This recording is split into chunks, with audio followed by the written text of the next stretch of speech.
Finally, Henry VIII's later life moodiness, angry outbursts and memory loss have long been blamed by historians to a bump on the head while jousting.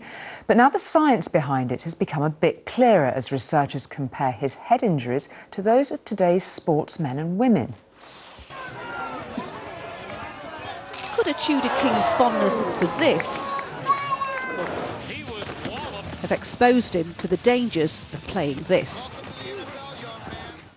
King Henry VIII was a keen horseman, but now it's claimed a brain injury of the type suffered by American footballers changed his character and the course of British history forever. The King's breathing! The King's breathing! Long live the King! That Henry was badly injured during a jousting competition in 1536, here depicted in the BBC's Wolf Hall drama, is not disputed. But now American researchers claim he suffered brain damage through the sport, which turned him into an angry, unpredictable man. The sporting injuries may have contributed or been mainly the contributing factor for his behavioural changes, which included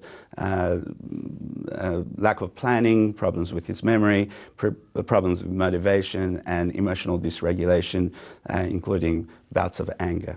King Henry VIII loved his sport, and this is where he held most of his jousting tournaments. However, the injuries he received, not just in jousting, but in his other outdoor pursuits, meant that later in life, this sports fanatic would have to give it all up.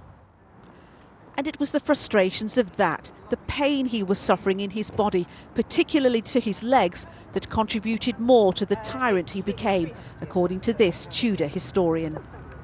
I think it's probably been overstated that 1536 completely changed Henry overnight and that he immediately became a tyrant. In fact, it was more gradual than that. Certainly by the end of his reign, he was a bit of a monster, but it didn't happen quite so suddenly as that, and I think was as much due to the pressures of being ruler as to the fact that he was increasingly in pain from this jousting injury.